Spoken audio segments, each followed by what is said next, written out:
বিশ্বনবী ফাতেমারে বললেন, ফাতেমা, আলী কোথায়?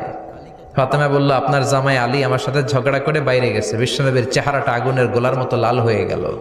বিশ্বনবী ডেকে বললেন, ফাতেমা, তুমি বিশ্বনবীর মেয়ে হতে পারো, কিন্তু আলী তোমার স্বামী। আলী যদি তোমার উপর নাখোশ থাকে, জান্নাতের দরজা তোমার জন্য খুলবে না। কোথায় গেছে আলী, কোথায়? বললেন যে মসজিদে নববীতে গেছে। বিশ্বনবী যে দেখলেন বালির উপরে আলী শুয়ে আছে।